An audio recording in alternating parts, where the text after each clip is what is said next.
Ayer por la tarde tuvo lugar la última gran cena del Señor junto a sus discípulos en la casa de Simón el leproso en Betania. Fue allí donde María Magdalena, por última vez derramó sus perfumes sobre Jesús. Ya los discípulos habían preguntado al Maestro dónde deseaba celebrar la Pascua. Hoy, antes del amanecer, el Señor llamó a Pedro, Santiago y Juan, y les habló largamente sobre todo lo que debían disponer y organizar en Jerusalén.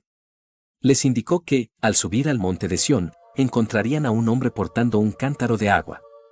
Ya lo conocían, pues en la última Pascua celebrada en Betania, este hombre había preparado la comida para Jesús. Por ello, San Mateo se refiere a él simplemente como cierto hombre. Debían seguirlo hasta su casa y transmitirle el mensaje del Maestro: mi tiempo está cerca, deseo celebrar la Pascua en tu casa. Luego serían conducidos al cenáculo, donde debían llevar a cabo todos los preparativos necesarios.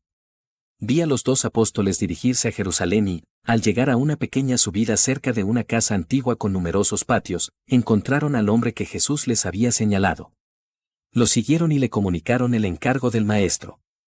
Con alegría, él les respondió que la comida ya estaba preparada en su casa, probablemente por Nicodemo, aunque hasta ese momento desconocía para quién era. Ahora, al saber que era para Jesús, su corazón se llenó de gozo. Este hombre era Elí, cuñado de Zacarías de Hebrón, en cuya casa, el año anterior, Jesús había anunciado la muerte de Juan el Bautista. Elí solía viajar cada año a la fiesta de la Pascua con sus sirvientes, alquilaba una sala y preparaba la cena para quienes no encontraban hospedaje en la ciudad. Ese año había arrendado un cenáculo que pertenecía a Nicodemo y José de Arimatea. Mostró a los apóstoles la disposición del lugar y su distribución interior. En la ladera sur del monte Sión se alzaba una antigua y sólida edificación, rodeada de frondosos árboles y ubicada en el centro de un amplio patio amurallado. A la izquierda de la entrada se encontraban varias habitaciones adosadas al muro, a la derecha, la estancia del mayordomo y, junto a ella, el aposento donde la Virgen y las santas mujeres permanecieron con frecuencia después de la muerte del Señor. Antaño, el cenáculo había sido aún más amplio y sirvió como morada para los valientes capitanes de David, quienes allí se ejercitaban en el manejo de las armas. Antes de que se construyera el templo, el Arca de la Alianza permaneció en este lugar por un largo tiempo, y aún quedaban vestigios de su presencia en una cámara subterránea. Vi a Pedro y Juan dirigirse a Jerusalén y entrar en la casa de Serafia, la mujer que más tarde sería conocida como Verónica, pues era originaria de Verona. Su esposo, miembro del consejo, se hallaba ausente con frecuencia debido a sus múltiples ocupaciones, y aun cuando estaba en casa, ella lo veía muy poco. Serafia era de la misma edad que la Santísima Virgen y mantenía estrecha relación con la Sagrada Familia desde hacía muchos años. Cuando Jesús niño permaneció en el templo tras la fiesta, fue ella quien le ofreció alimento. En aquella casa, los 2 apóstoles recogieron, entre otras cosas, el cáliz que el Señor utilizaría para instituir la Sagrada Eucaristía. Aquel cáliz era un objeto maravilloso y lleno de misterio. Por la mañana, mientras Pedro y Juan permanecían en Jerusalén ocupados con los preparativos de la Pascua, Jesús, que se había quedado en Betania, se despidió con ternura de las santas mujeres, de Lázaro y de su madre, dejándoles algunas instrucciones. Vi al Señor conversar a solas con su madre, entre sus palabras, le confió que había enviado a Pedro, el apóstol de la fe, y a Juan, el apóstol del amor, para disponerlo todo en Jerusalén. También habló de María Magdalena, cuyo amor por él era inmenso, pero su dolor aún estaba marcado por la fragilidad humana, razón por la cual la desesperación la dominaba. Además, le mencionó el plan que tramaba Judas, y la Virgen Santísima, con el amor de una madre, elevó sus súplicas por él. Judas había partido de Betania con la excusa de realizar un pago en Jerusalén, pero pasó el día recorriendo las casas de los fariseos, ultimando con ellos los detalles de su traición. Le presentaron a los soldados encargados de arrestar al Señor y calculó cada movimiento para justificar su ausencia. Regresó junto a Jesús poco antes de la cena. Pude ver todas sus intrigas y pensamientos, se mostraba diligente y servicial, pero en su corazón reinaban la avaricia, la ambición y la envidia, pasiones que nunca intentó combatir. Incluso había obrado milagros y sanado enfermos en ausencia del Maestro. Cuando el Señor reveló a su madre lo que estaba a punto de acontecer, ella, con ternura infinita, le suplicó que le permitiera morir junto a él. Pero Jesús le pidió que tuviera más resignación que las demás mujeres. Le aseguró que resucitaría y le señaló el lugar donde se le aparecería. La Virgen no derramó muchas lágrimas, pero su alma se sumió en una tristeza profunda. Con la gratitud de un hijo amoroso, Jesús le dio las gracias por todo el amor que le había entregado. Una vez más, se despidió de todos y les dio nuevas instrucciones. Luego, acompañado por los 9 apóstoles, partió de Betania hacia Jerusalén al mediodía. Su camino los llevó al pie del Monte de los Olivos, por el valle de Josafat, hasta llegar al Calvario. Durante el trayecto, no dejó de instruirlos.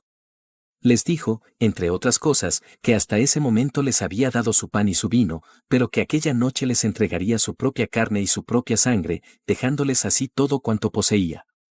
Su voz estaba impregnada de tal dulzura, su semblante reflejaba un amor tan puro, que parecía que su alma entera se derramaba en deseo de darse a los hombres. Sin embargo, los discípulos no comprendieron sus palabras y pensaron que hablaba del Cordero Pascual. Jesús y los suyos celebraron la cena pascual en el cenáculo, divididos en 3 grupos, en la sala principal, el Salvador junto a los 12 apóstoles, en una de las salas laterales, Natanael con otros 12 discípulos, y en otra, otros 12 dirigidos por Eliasim, hijo de Cleofás y de María, hija de Elí, quien había sido discípulo de San Juan Bautista.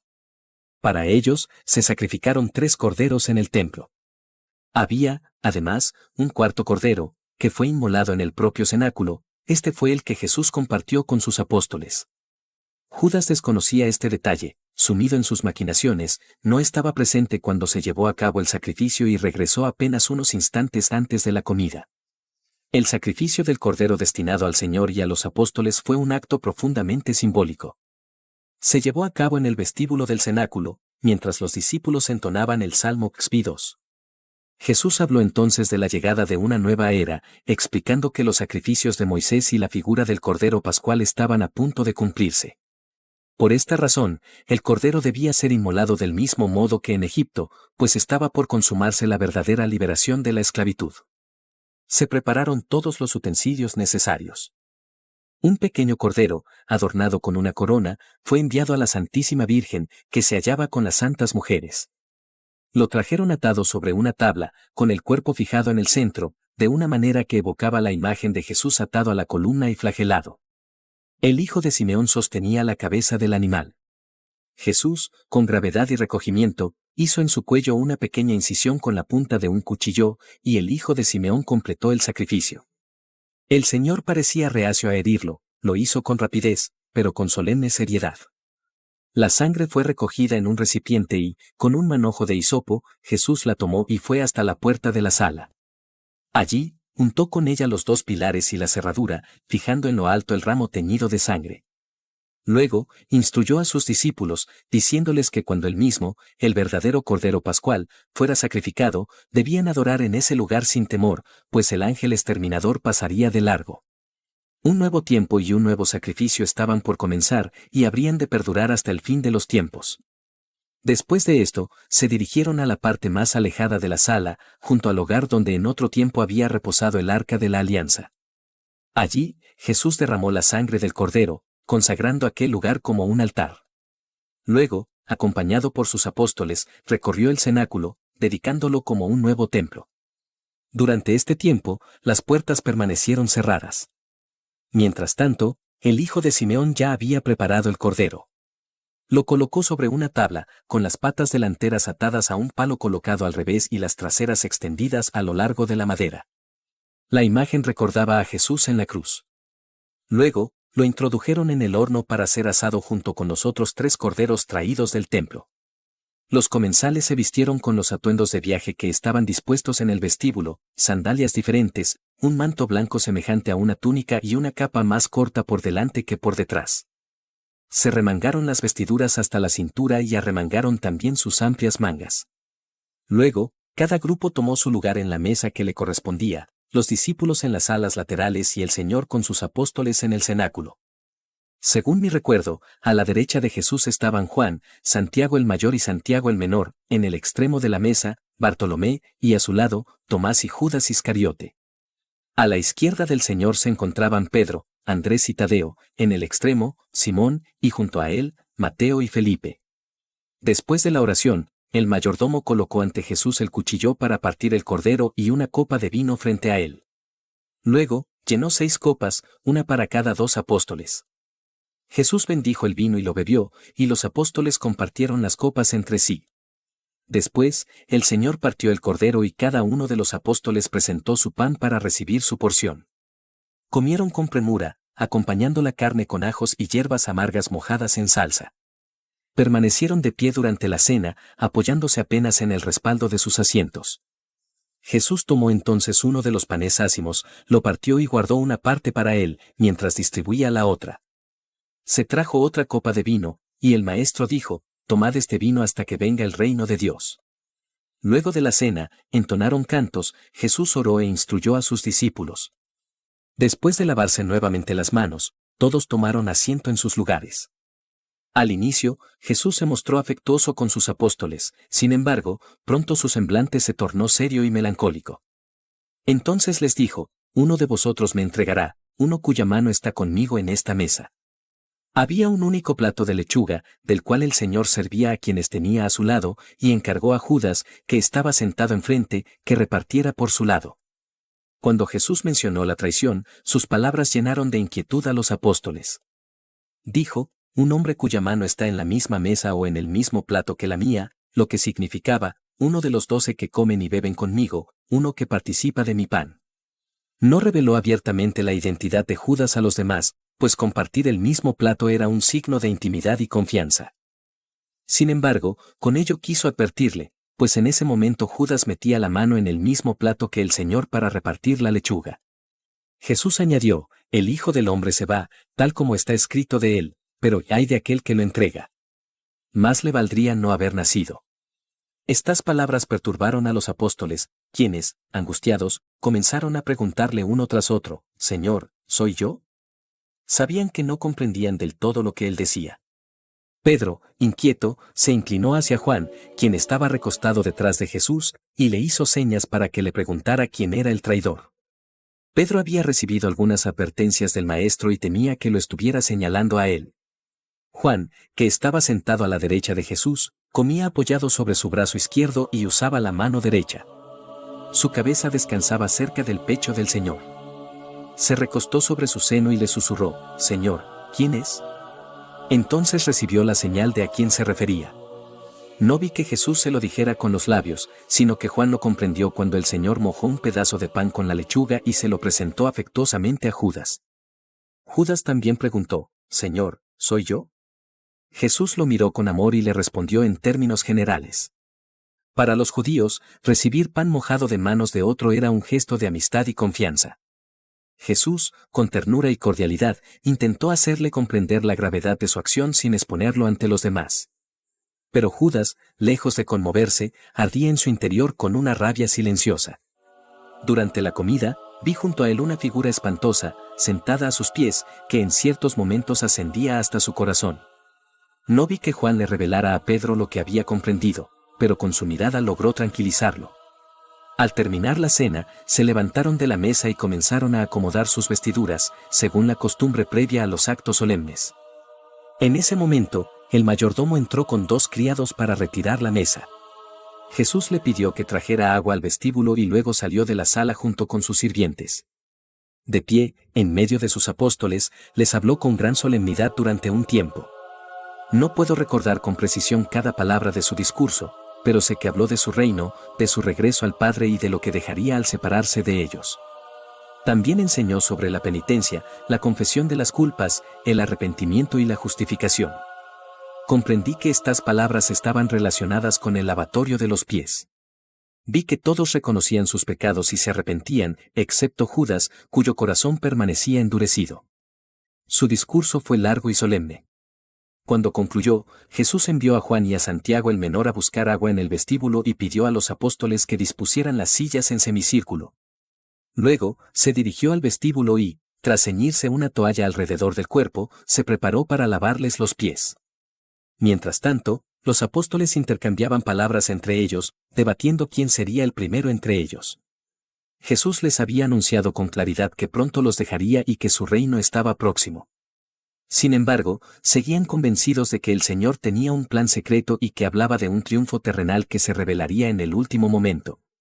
Desde el vestíbulo, Jesús ordenó a Juan que trajera un baño y a Santiago que llevara un cántaro lleno de agua. Luego, lo siguieron hasta la sala, donde el mayordomo había dispuesto otro baño vacío. Jesús entró con humildad y, con suavidad en su voz, reprendió a los apóstoles por la discusión que habían sostenido entre ellos. Les recordó que él mismo era su servidor y les pidió que tomaran asiento para lavarles los pies. Se sentaron en el mismo orden en que habían estado en la mesa, y el Señor, lleno de ternura, pasó de uno en uno, derramando agua sobre sus pies con el baño que sostenía Juan y secándolos con el extremo de la toalla con la que se había ceñido. Lo hacía con tal afecto y devoción, que aquel gesto era un acto de amor profundo y de humildad absoluta. Cuando llegó a Pedro, éste, conmovido, intentó detenerlo y exclamó: «Señor, ¿vas a lavarme los pies?». Jesús le respondió: «Ahora no comprendes lo que hago, pero lo entenderás después». Me pareció que en privado le susurró: «Simón, has recibido de mi Padre la gracia de saber quién soy, de dónde vengo y a dónde voy. Tú solo lo has confesado abiertamente, y por eso edificaré sobre ti mi iglesia, y las puertas del infierno no prevalecerán contra ella. Mi fortaleza acompañará a tus sucesores hasta el fin del mundo». Luego, Jesús lo señaló a los demás apóstoles y dijo: «Cuando yo me haya ido, él ocupará mi lugar». Pero Pedro, en su ardor, respondió: «Vos jamás me lavaréis los pies». Jesús, mirándolo con firmeza, le dijo: «Si no te lavo los pies, no tendrás parte conmigo». Entonces Pedro, sobrecogido, exclamó: «Señor, entonces lavadme no solo los pies, sino también las manos y la cabeza». Jesús, con dulzura, le replicó: «Aquel que ya está limpio solo necesita lavarse los pies, pues está purificado en todo lo demás.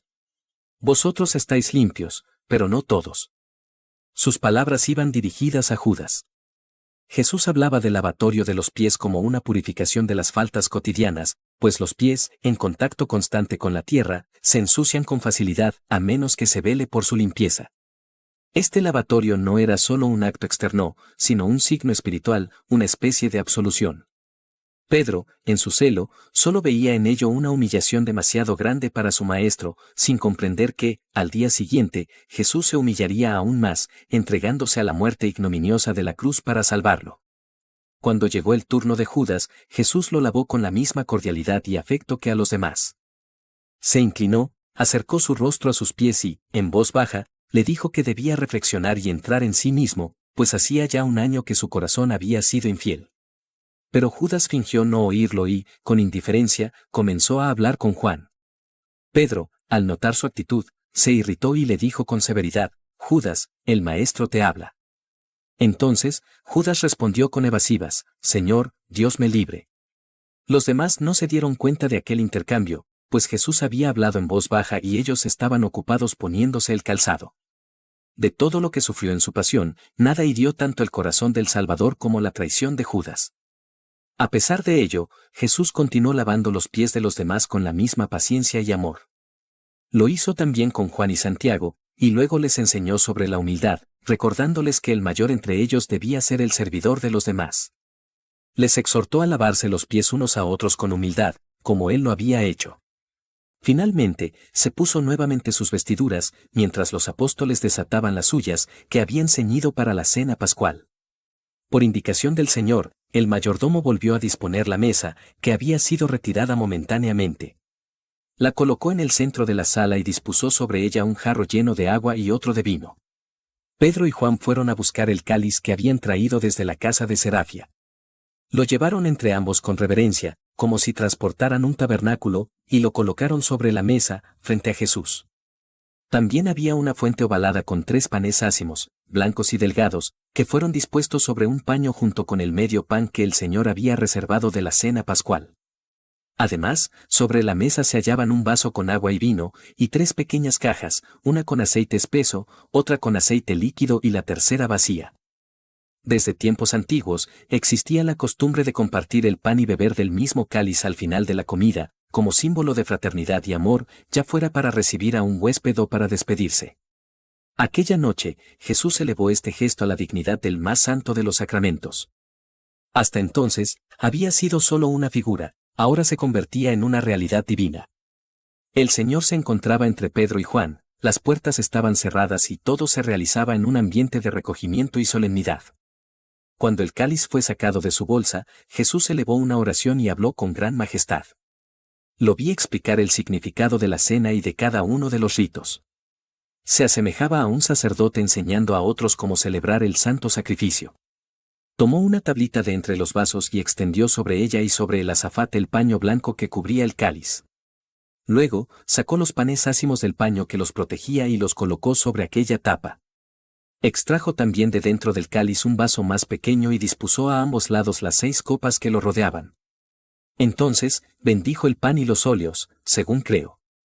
Elevó con ambas manos la patena con los panes, alzó los ojos, oró, ofreció el sacrificio y luego la depositó nuevamente sobre la mesa, cubriéndola con el paño.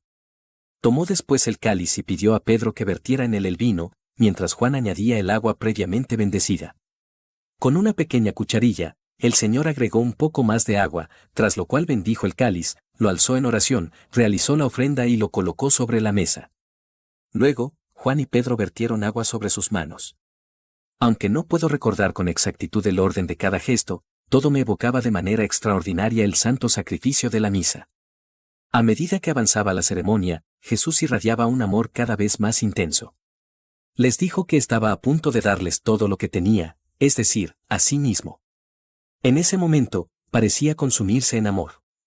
Su rostro se volvió resplandeciente, casi transparente, semejante a una sombra luminosa.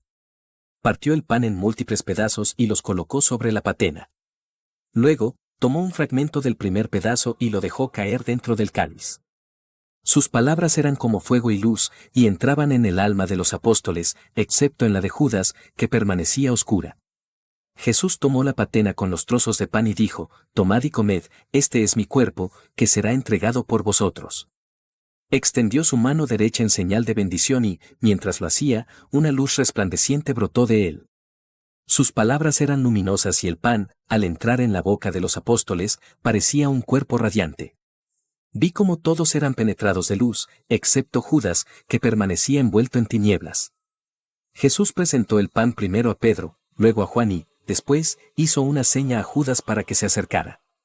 Este fue el tercero en recibir el sacramento, pero parecía que las palabras del Señor rebotaban en su boca y regresaban al Maestro. Estaba tan agitada que no puedo describir lo que sentí en ese instante. Entonces, Jesús le dijo, «Haz pronto lo que has decidido hacer». Judas, sin pronunciar palabra, se levantó y salió del cenáculo. Los demás pensaron que el Señor le había encomendado algún encargo. Luego, Jesús tomó el cáliz por sus asas y lo elevó hasta la altura de su rostro, pronunciando las palabras de la consagración. En ese momento, su ser entero pareció transfigurarse y hacerse transparente. Parecía que toda su esencia pasaba a aquello que estaba entregando. Dio de beber primero a Pedro y a Juan en el cáliz que sostenía en sus manos, y después lo depositó sobre la mesa. Juan tomó entonces la sangre divina del cáliz y la vertió en las copas que Pedro ofreció a los demás apóstoles. Cada uno bebió en pareja de la misma copa. No estoy segura de ello, pero creo que incluso Judas alcanzó a recibir su parte en el cáliz antes de marcharse. Jesús vertió en un pequeño recipiente lo que quedaba de su sangre divina en el cáliz. Luego, introdujo sus dedos en el cáliz y Pedro y Juan volvieron a verter sobre sus manos agua y vino. Después, les hizo beber nuevamente del cáliz y repartió el resto en las copas para que todos bebieran. Finalmente, limpió con reverencia el cáliz, colocó dentro de él el pequeño vaso con el resto de la sangre divina, cubrió la patena con los fragmentos de pan consagrado, puso sobre ella la tapa y envolvió el cáliz cuidadosamente. Lo depositó en el centro de las 6 copas. Después de la resurrección, vi a los apóstoles comulgar con el Santísimo Sacramento que el Señor había reservado aquella noche. En cada gesto de Jesús al instituir la Sagrada Eucaristía, se percibía una solemnidad y una armonía perfectas. Sus movimientos eran majestuosos, llenos de un orden sagrado. Observé a los apóstoles anotar algunos detalles en pequeños pergaminos que llevaban consigo. Jesús impartió una enseñanza especial a sus apóstoles. Les instruyó sobre la necesidad de conservar el Santísimo Sacramento en su memoria hasta el fin de los tiempos. Les mostró las formas esenciales para administrarlo y comunicarlo, así como la manera en que debían, gradualmente, enseñar y revelar este misterio. También les explicó cuándo debían consumir las especies consagradas restantes, en qué momento compartirlas con la Santísima Virgen y cómo debían ellos mismos realizar la consagración cuando el Consolador viniera a ellos. A continuación, les habló sobre el sacerdocio, la unción y la preparación del crisma y los santos óleos. Ante ellos había 3 cajas, 2 contenían una mezcla de aceite y bálsamo. Jesús les enseñó cómo debía elaborarse esta mezcla, en qué partes del cuerpo aplicarla y en qué circunstancias debía utilizarse. Recuerdo que mencionó un caso en el que la Sagrada Eucaristía no era aplicable, tal vez se refería a la extremaunción, pero mis recuerdos sobre este punto no son claros. También habló de diversas unciones, especialmente las de los reyes, explicando que incluso aquellos gobernantes inicuos que eran ungidos recibían de esta unción una fuerza especial. Luego, vi a Jesús ungir a Pedro y a Juan. Posó sus manos sobre sus cabezas y hombros, mientras ellos juntaban las manos, cruzando sus pulgares en forma de cruz, y se inclinaban profundamente ante él, casi hasta arrodillarse. Jesús ungió sus pulgares e índices y trazó con el crisma una cruz sobre sus frentes. Les aseguró que aquella unción permanecería hasta el final de los tiempos. Después, consagró también a Santiago el menor, Andrés, Santiago el mayor y Bartolomé. Vi cómo colocó sobre el pecho de Pedro una especie de estola que llevaba al cuello, mientras que a los otros se la dispuso sobre el hombro derecho. A través de esta unción, Jesús les transmitió algo sagrado y sobrenatural que no puedo describir con exactitud. Les anunció que cuando recibieran el Espíritu Santo, ellos mismos consagrarían el pan y el vino y conferirían la unción a los demás apóstoles. En ese momento, se me mostró que el día de Pentecostés, antes del gran bautismo, Pedro y Juan impusieron las manos sobre los otros apóstoles, y 8 días después lo hicieron con muchos discípulos. Tras la resurrección, Juan presentó por primera vez el Santísimo Sacramento a la Virgen Santísima. Aquella ocasión fue celebrada por los apóstoles, aunque la Iglesia en la actualidad ya no conmemora esta festividad. Sin embargo, la veo celebrarse en la Iglesia triunfante. En los primeros días después de Pentecostés, vi a Pedro y a Juan consagrar la Sagrada Eucaristía por sí solos. Más adelante, los demás apóstoles hicieron lo mismo. El Señor también consagró el fuego en una copa de hierro y ordenó que nunca se dejara apagar. Fue resguardado junto al lugar donde se guardaba el Santísimo Sacramento, en una sección del antiguo hornillo pascual, de donde siempre se tomaba para los usos sagrados. Todo lo que Jesús realizó en aquel momento fue guardado en secreto y transmitido solo de manera discreta. La Iglesia ha preservado la esencia de estos ritos, desarrollándolos bajo la inspiración del Espíritu Santo para responder a sus necesidades a lo largo del tiempo. Cuando estas santas ceremonias concluyeron, el cáliz que se encontraba junto al crisma fue cubierto, y Pedro y Juan trasladaron el Santísimo Sacramento a la parte más reservada de la sala, separada del resto por una cortina. Desde entonces, aquel lugar se convirtió en el santuario. José de Arimatea y Nicodemo se encargaron de custodiar el santuario y el cenáculo en ausencia de los apóstoles. Jesús continuó su instrucción durante largo tiempo y elevó varias oraciones. Con frecuencia parecía conversar con su Padre Celestial, su alma irradiaba un entusiasmo y un amor indescriptibles. Los apóstoles, llenos de gozo y fervor, le hacían numerosas preguntas y él les respondía con paciencia y sabiduría. Gran parte de todo esto debe encontrarse en la Sagrada Escritura. Jesús confió a Pedro y a Juan ciertos conocimientos que debían transmitir a los demás apóstoles, y estos, a su vez, debían comunicarlos a los discípulos y a las santas mujeres, según la capacidad de cada uno para comprenderlos. Siempre he visto así la celebración de la Pascua y la institución de la Sagrada Eucaristía. Sin embargo, antes, mi emoción era tan grande que no podía distinguir claramente los detalles, ahora, los he visto con mayor claridad. Se perciben los corazones desde dentro, se siente el amor y la fidelidad del Salvador, y se sabe con certeza todo lo que está por suceder. Al comprenderlo, el alma se inflama de gratitud y amor, y se vuelve incomprensible la ceguera de los hombres, la ingratitud del mundo y la gravedad de sus pecados. La Pascua de Jesús se realizó con rapidez, pero en total conformidad con las prescripciones legales. Los fariseos, sin embargo, añadían minuciosas observancias y detalles superfluos.